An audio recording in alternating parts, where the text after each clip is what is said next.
Alright guys, RoKage here and welcome back to the brand new video. In today's video, Tower of God Great Journey will be the topic. As you know or you may not know, but this game is dropping globally 14th of February of 2023, so more precisely from now when I'm recording in 5 days, this game will be live globally. Okay, so on today's video I decided to share some important information that every global player should know even before the official release. So here it is. Huge shout out to Tower of God Great Journey News, okay, Twitter page. This is non-official Twitter page, but this Twitter page also covered the Korean version if I'm not mistaken, and they're well aware of everything how it works in the game itself, so definitely this is worth it.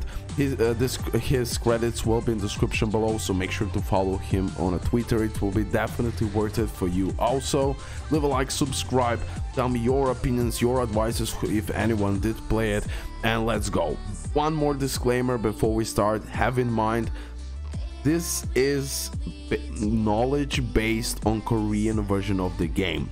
Maybe, just maybe, global version will have some different stuff. We're gonna discuss about that when the game will be officially here. But let's go here. So summoning guide.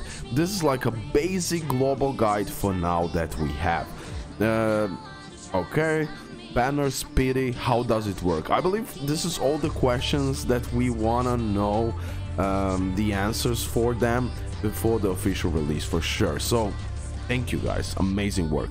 Banner speedy, how does it work? First you need to know that banners are categorized into tables. We're gonna check it out right here. There are 5 existing tables that you can find here, okay. Just change the last number and you will find the other tables. Okay, so table 1, table 2, table 3, table 4. Okay, table 1, the general banner with blue summons. The general banner contains all permanent legendary characters. Legendary characters are the highest rarity characters, as well as the weapons of all the characters, whether they're limited or permanent. The other tables all use the red summons. So from the table 1 we have blue summons, everything else are red summons. Table 2, banner that has characters as rate up: Jeon, Juri, and Dorsey, Evan. If you exclude Jeon, which was the very first character, it seems to be a table where there are only non-limited characters. New non-limited characters get added on the general banner after the banner ends. Okay, so the general banner is that blue summons. You have the rates up banner. In that rates up banner you have only non-limited characters, so the character that goes when this banner goes away, the rates up banner, then they go into regular banner, okay, general banner, whatever you want to call them. Okay, logical, that's how idle RPG games do it. Table 3, banner that has rates up on the starting weapons of the table 2 characters. So yeah, table 3 is, or that type of the banner is the banner for the weapons that are matching the rarity of the characters from the table 2 banner. Okay, table 4 has the character rates up banner. So Kwan, Hoon, Ha Yinzung, I don't know, did I pronounce it correctly? This banner seems to be only have limited characters which are not added to the general banner. So this type of the banners won't be added into general banner. Then we have banner that has rates up on the starting weapons of the table 4 characters. Okay, again the same story like on the top, but we have 4 limited characters. Okay. You understand. Pity. It is the same as Genshin system. If you get a legendary, you have 50% to get a rate up one. Okay, so when you have a rate up banner, boom, you're summoning the first legendary, you have a 50% chance it's the character that's featured. If the legendary is not rate up, the next legendary you will get is the rate up one. Okay, and if after 90 summons you never get a legendary, you're guaranteed to get a legendary. Okay, so 90 summons pity. Good, we have a pity system. It is existing. I love to see it. The pity transfers into next banner, but be careful, it only transfers onto the banner that uses the same table. Okay, of course, logical.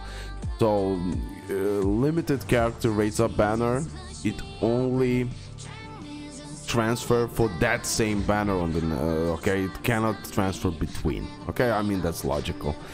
Okay, let's move on. This was the most important answer. And the next answer is re-rolling, right? So we're gonna see all of that. You can see how many left there are before the legendary guaranteed on the banner. And if you want to go check out your last pull by clicking on the white button, first image. Okay, white button, here it is. Once you click on it, you'll be able to choose between 6 options. The first one is everything together, 2 to 6 are the tables, 1 to 5 second image. Okay, fine. This is also that table where you can see that we have legendary character, we have legendary weapon with them, then hero, rare, etc. Okay, this is like everything what is available, but we won't go into that now. Let me keep it simple. Re-rolling, to make it simple, it's even or nothing. So again, for who you should re-roll, it will be a simple answer, although I'll make probably 2 more videos about that, because yeah, it will have to be done like that. It is the greatest thing for my channel and everything. So but to make it simple, yeah, even or nothing. So we want to go for even, while re-rolling is the character to have at the beginning. But if you don't have the courage to go infinite re-roll for even, now infinite re-roll doesn't mean you will. I hope there is like infinite re-roll actually in the game, that you summon until you're satisfied. But if not, I will cover that guide when the game is released. Like I said, a lot of things could be different also in that aspect when the global releases, but I don't expect overall big changes. Okay, if you don't want to reroll like crazy and if you cannot pull even, you can go for a class weapon except the regular one, Hansung, only if he already has his buff, or Jury. Okay, but I really recommend go for even because it will be hard to advance. Yeah, always be smart, trust me. I know you might love other characters better or something, I mean, you do you, but if you want to progress fast and enjoy it maybe more later on, you're gonna get all of those characters anyways, literally. Advice for future banners. Before talking about the banners one by one, I would like to specify some things. The order of portals on which I base myself in order of release of the Korean version, and I don't know if this order will be the same on the global version. Okay, also I would like to specify that I didn't take into account the double banners because the character present were chosen by the players. And to finish, I would like to take for each banner 3 cases: free-to-play players, low spenders, and whale. Okay, and globally for the low spender you can get a copy of each character for the affinity, and the whale you can do whatever what do you want. Okay, last thing, I strongly advise to skip the weapon banners. Yeah, I believe that will be definitely the case, except for Albelda, Yinsung, and White. Also you will see written a lot of T3, T6 on other is the number of the dupes. So for example, to have a T3 character you have to get 4 times. The T stands for the transcendence and the maximum is 6. Okay, for those who have not yet understand, the banners are in order. Okay, so this is the order of banners in Korea, on Korean version, and that's good. Okay, so re-rolling, probably it will be really simple. You go for even. If you don't want to go for even, then you need to go for some weapon or whatever, but go for even. Okay, this is the banners, how they're gonna do it. John, for free to play, 1 copy of the character can help in very early game, but that's all. For low spenders, the character is still good, T3 with his weapon, and for the whale you can get T6 the character. Okay, so DPS, John. White, Mirror Kun, support healer. For free to play and low spender, 1 copy can be used in early game, but it is useless to summon more than that. For whale you can T6. Jury, DPS character, skill because she's a permanent character. And Dorsey, for free to play, skip because it's a permanent character but still a very good character. Okay, for the low spender you can try T2.